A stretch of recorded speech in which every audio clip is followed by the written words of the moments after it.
Tantor Audio, a division of Recorded Books, presents A Vulnerable System: The History of Information Security in the Computer Age, by Andrew J. Stewart.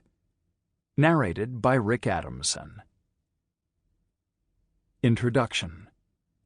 3 Stigmata. At the end of the 1990s, Julian Assange was living in Australia and spent his time developing free software. It was 6 years before he would launch WikiLeaks, but his knowledge of information security was already well established. In the previous 5 years, he had been convicted of computer hacking and helped to publish a book that described the exploits of a group of young computer hackers. Assange had also co-founded a company with the goal of creating commercial computer security products. Because of his interest in information security, he was subscribed to several email discussion lists. One of those mailing lists was called Information Security News, and it carried news articles from the mainstream press on the topic of information security.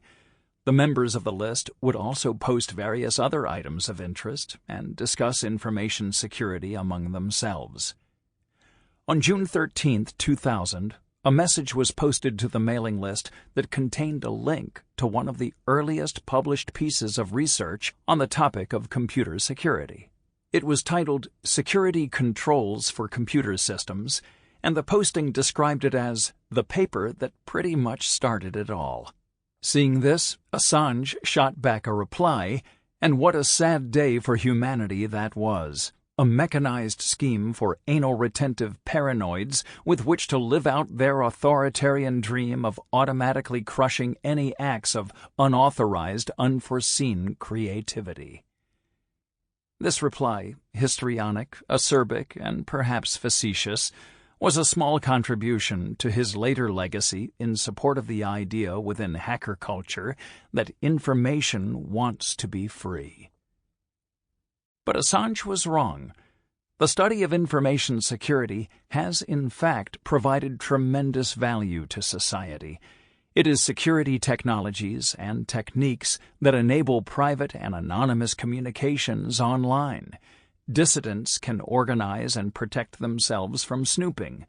Whistleblowers can more safely expose the corrupt and illegal practices of corporations and governments. WikiLeaks itself could not operate without the use of technologies and operational practices that have emerged directly from the study of information security. Assange was wrong to portray efforts to study information security in purely black and white terms, because there are clearly both benefits and costs. Leon Trotsky is reputed to have said, "You might not be interested in war, but war is interested in you." What he meant was that people should not ignore matters that might affect them, and information security concerns now pervade the fabric of everyday life. The creation of the first digital computers marked the beginning of the modern era of both computing and information security. As the information in the world becomes increasingly digitized, the ability to secure that information becomes paramount. The importance of information security will only increase, but the challenge of delivering information security has not yet been met. Severe failures of information security are endemic, and these failures have their root cause in profound structural problems. Billions of dollars are spent on commercial security products and services with the goal of protecting intellectual property and confidential customer data, and to demonstrate compliance with laws that govern information security practices. But even after spending billions, data breaches continue to be numerous and widespread. In 2005, hackers were able to acquire the debit and credit card information for more than 100 million customers of the U.S.-based department store TJ Maxx. In 2013, a data breach at Yahoo caused information from 3 billion user accounts to become compromised. The theft of personal information in data breaches harms individuals and the organizations that have been breached. On the world stage, computer hacking has been researched, developed, and employed by nation-states to steal intellectual property, influence elections, and carry out espionage. The Stuxnet computer virus that was discovered in 2010 was created with the goal of infecting and damaging Iranian centrifuges used in the production of nuclear material. That same year, there was strong evidence presented that the Chinese government used industrial-scale hacking of computers to steal intellectual property from U.S. companies. This was followed by revelations regarding the use of computer hacking techniques to enable widespread international snooping on computers and electronic communications by the National Security Agency, NSA, and Government Communications Headquarters, GCHQ, in the United Kingdom.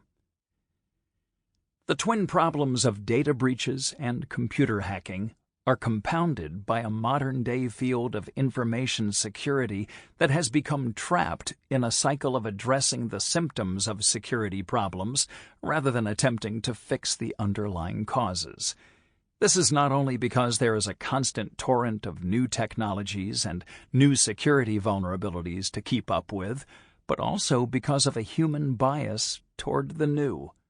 The new is fashionable, and so the new is desirable. But the desire to stay on top of things can block the opportunity to get to the bottom of things. The types of vulnerabilities used to compromise the security of computer systems in the current day, such as buffer overflows, phishing, and SQL injection, are not in fact new.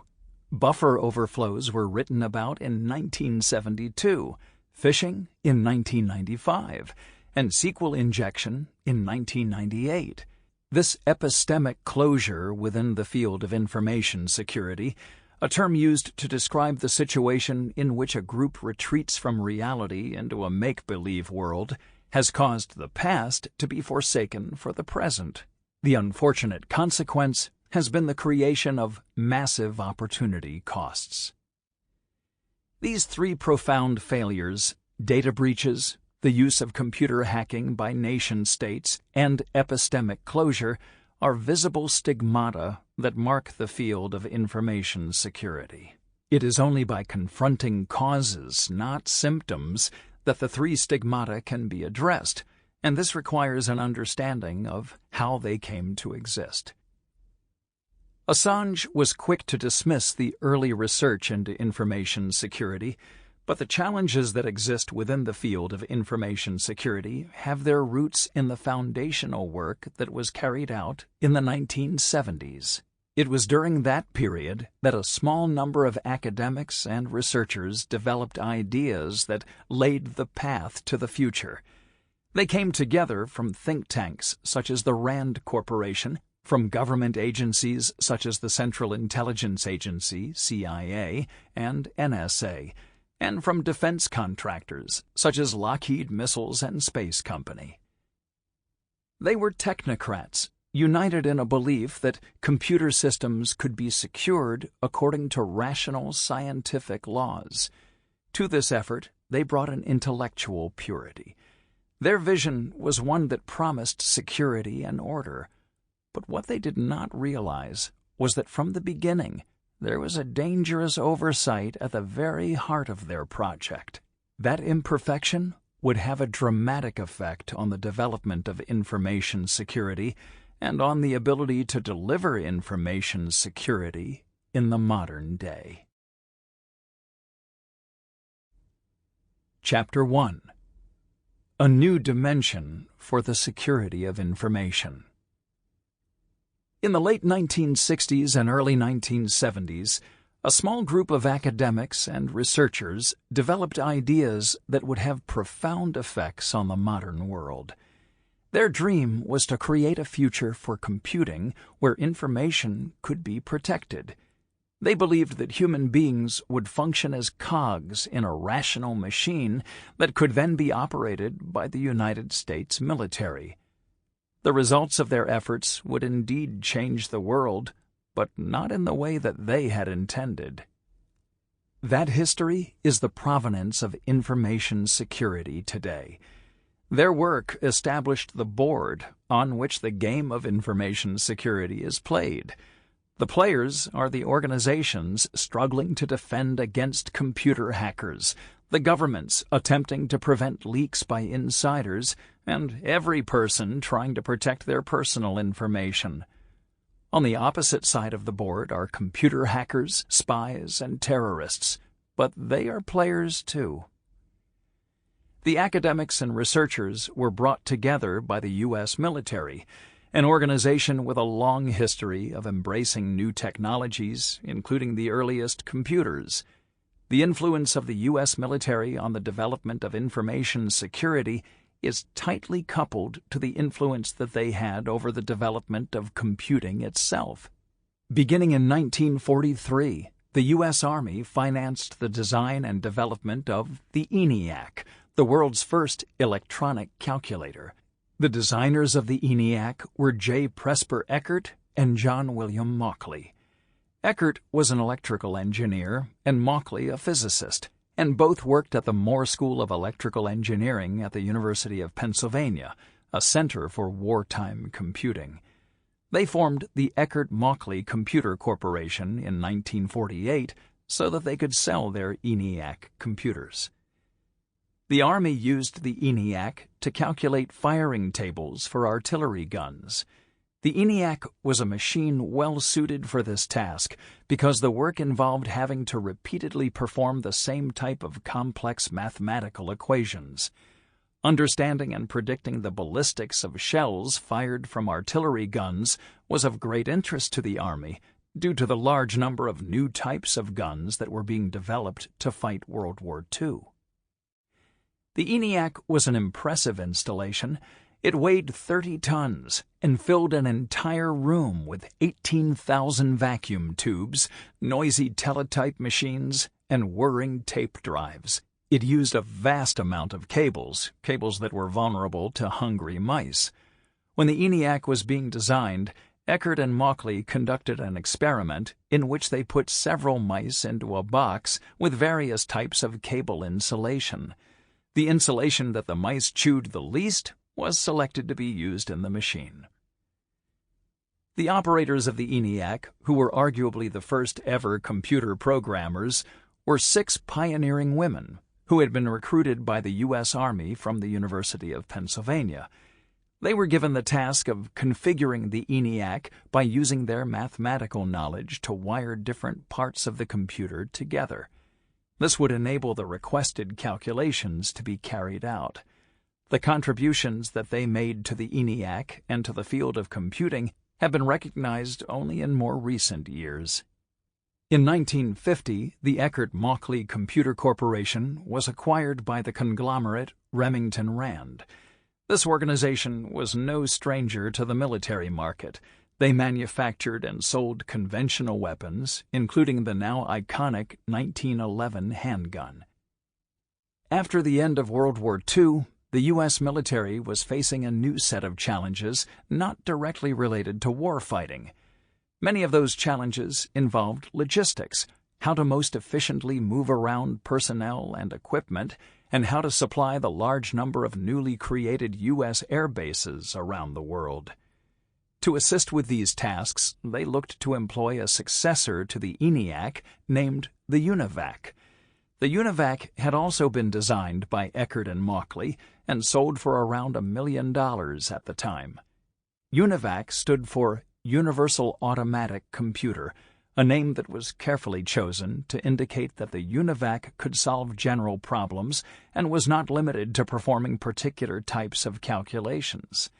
This flexibility was a valuable innovation and made the UNIVAC especially attractive to the U.S. military because they had many different types of problems to solve. 3 of the first 10 UNIVAC computers to be manufactured were installed at U.S. military facilities.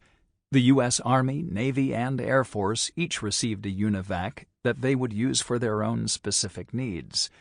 The UNIVAC delivered to the Air Force was installed at the Pentagon in June 1952. It was used on an initiative codenamed Project Scoop, the scientific computation of optimal problems. Project Scoop used the UNIVAC to help solve logistics problems by performing mathematical calculations that involved almost 1,000 variables. Unlike human mathematicians, the UNIVAC could deliver the answers to those calculations quickly. The project was considered so successful within the Air Force that the UNIVAC machine was still in use in 1962, at which time there were several other more sophisticated computers available. In the words of one of the Project Scoop team members, the digital computer triggered a vision of what could be accomplished. That vision was expansive. The U.S. military wanted computers to help break encrypted messages, to assist in the development of new weapons, to solve logistics problems, and for hundreds of other tasks, large and small. They even speculated about using computers to support technologies that had not yet been built, such as for calculating the trajectories of satellites. The U.S. military understood the benefits that computers provided, and so they expected the world at large to become increasingly computerized. Indeed, at the end of the 1950s and the beginning of the 1960s, there was a growing dependence on computers. This was also a period of great upheaval and advancement in computing, and those developments would have far-reaching effects on the security of information. The computers of the late 1950s were baroque by today's standards. Like an organist playing a pipe organ within a cathedral, a single operator would sit at the controls, surrounded by the machine. The computer did only what it was told to do, and when the operator stopped to think, the computer waited obediently. This created an inefficiency. Computers were extremely expensive, and ideally there would be no downtime where the computer wasn't performing some calculation. The solution to this problem came in the form of a brilliant technical innovation, the development of computers with the ability to perform time-sharing. In a time-sharing computer, the pauses taken by a user could be used to service other tasks. Even the minuscule gaps between keystrokes could be put to productive use. Several people could now use a computer at the same time, and the computer could operate in a manner where each user felt that they had the machine's undivided attention. The experience of using a computer was transformed from one that was individual and solitary into one that was shared and collaborative. This change created entirely new categories of security risk. Because a computer could now have multiple simultaneous users, those users could potentially interfere with each other's programs, or perhaps see classified data that they should not see. The idea of classification is at the heart of how the U.S. military secures information. Documents are given a classification level, such as top secret, secret, or confidential. A person is not permitted to view information that has a classification higher than their level of clearance. For example, a person who has only confidential clearance cannot view information that is classified as top secret. One user of a time-sharing computer might have top secret clearance, and another user might not. How could top secret information be stored and processed on that computer without exposing it? Before time-sharing, a computer could be locked in a room and a guard posted at the door. But a time-sharing system could have multiple terminals that users could use to interact with the computer, and those terminals could be spread around a building. This made the physical security of a time-sharing computer and the monitoring of its users much more difficult. The economic advantages that time-sharing computers delivered made it highly likely that their use would become widespread, and so time-sharing computers were expected to bring about a revolution in computing. The potential dangers to the security of information stored on computers would increase exponentially, and the fear of those dangers was felt by the U.S. military and the defense contractors they employed.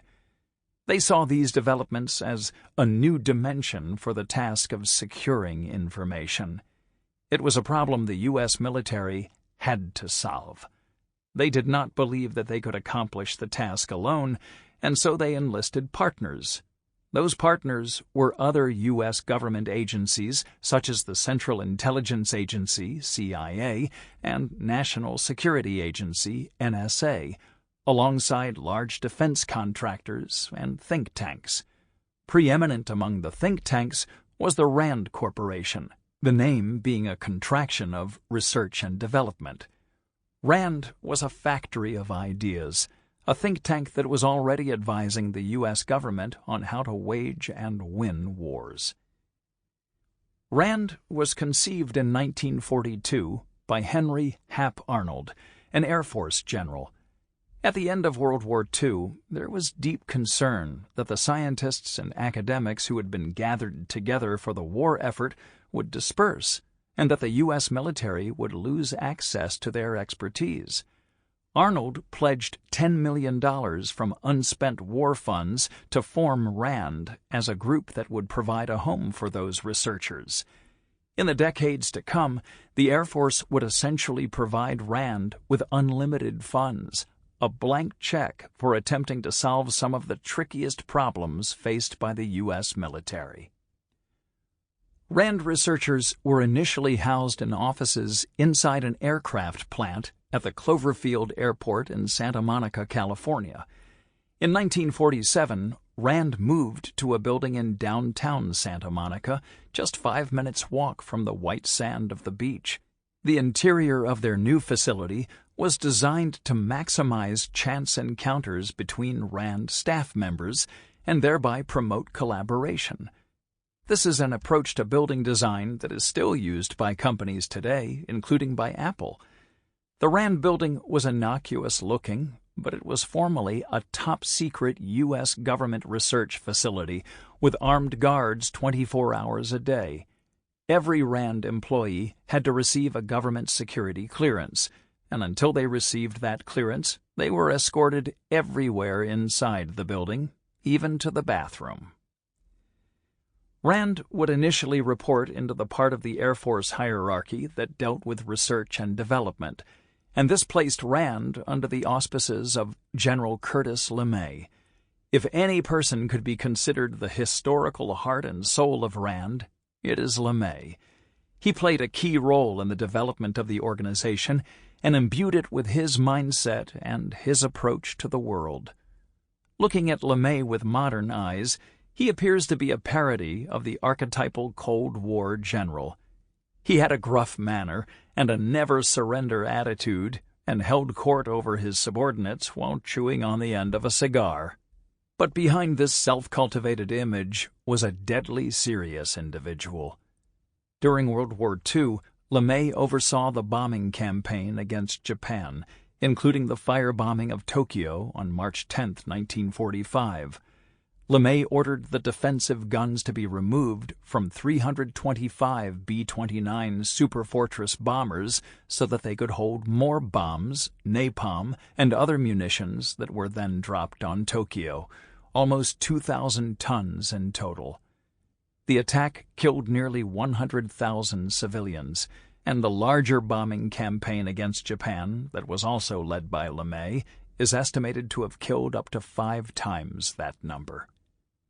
LeMay's take-no-prisoners attitude was a constant throughout his life. During the Cold War, he supported a massive preemptive strike against the Soviet Union. His plan was to drop the entire U.S. stockpile of nuclear weapons onto 70 Soviet cities in an attack he referred to as the Sunday Punch. The film director Stanley Kubrick would later use LeMay as the inspiration for the unhinged Air Force general in the film Dr. Strangelove, which also features an organization called the Bland Corporation. When LeMay was confronted with the accusation that he only focused on the practical goal of winning at the expense of all other considerations, he was unrepentant, saying, "All war is immoral. If you let that bother you, you're not a good soldier." LeMay saw war as a problem to be solved in a rational, scientific manner. The more bombs that could be dropped increased the probability of defeating the enemy. A preemptive nuclear strike that wiped out your opponents was a rational decision because it gave the enemy no chance to retaliate. It was a supremely unemotional, analytical approach. This philosophy would come to permeate the work that Rand would carry out over many decades and over which LeMay had dominion. Thomas Schelling, a Rand analyst and future winner of the Nobel Prize in Economics, wrote in his book Arms and Influence that wars are won with bargaining power, and that bargaining power comes from the capacity to hurt. Analysts at Rand were attracted to abstract theory and to what they considered to be the largest, most challenging problems. They took an amoral approach to the policies that they designed and advocated, and to the side effects of those policies. Rand employed their numbers-driven technocratic approach in their attempts to tackle the most pressing challenges of the U.S. military. In doing so, they developed entirely new analytical apparatus. A simple game in which two players compete against each other can be used as a model for more complex conflicts, even a nuclear war between countries. The use of mathematics to study such games is known as game theory, and many of the major figures in the field of game theory worked for Rand at some point during their careers. Rand analysts used game theory to model the nuclear standoff between the United States and the Soviet Union, and used their models to try to predict the best moves in the game. Building on their research in game theory, Rand developed a new technique that was entirely their own invention. First conceived by Edwin Paxson in 1947, systems analysis enabled a problem to be broken down into its constituent parts. Each part would then be analyzed, and all of that analysis brought together to generate a high-level conclusion. This was a useful tool for organizations such as the U.S. military, who needed to make decisions about complex systems that have lots of moving parts and many open questions. An example that was close to General Curtis LeMay's heart was the topic of strategic bombing. What is the most effective way to deploy a bomber fleet of aircraft against an enemy? At what altitude should the bombers fly in order to maximize the damage of the dropped bombs, but also minimize the number of bombers that are shot down? What is the cost of the logistics effort required to carry out such a bombing campaign? Systems analysis was designed to be able to answer these types of questions. Systems analysis required a lot of mathematical heavy lifting and computers to carry it out. In 1950, Rand analysts were using two early computers designed by IBM, but they decided that substantially more computing power was required. They visited several different computing manufacturers in order to survey the state of the art. These included IBM and the Eckert-Mauchly Computer Corporation, but Rand deemed their work too whimsical and not sufficiently forward-thinking, so they made the decision to build their own computer in-house. The machine they built was named the Johnniac, and it became operational in 1953. Rand did not do things by half measures. For several years, the Johnniac would be among the most sophisticated computers in the world. The Johnniac demonstrated a number of firsts. It could support multiple users, it had the first rotating drum printer and the largest core memory, and it was said to be able to run for hundreds of hours. This was a considerable feat, given that the ENIAC could run for only between 5 and 6 hours before it had to be reset. One of the innovations implemented within the Johnniac was a powerful air conditioning system that was used to keep the machine cool. When the machine was opened for maintenance, the cold air would escape into the room in which the computer operators worked, requiring them to don ski jackets. For this reason, one of the Johnniac's nicknames became the Pneumoniac. The development of systems analysis and the creation of the Johnniac were significant accomplishments, but Rand would become best known for an influential piece of work that the U.S. military has kept partially classified even today. In the 1950s, a Rand analyst named Kenneth Arrow devised a theory based on the assumption that people will act in their own rational self-interest. Sample complete. Ready to continue?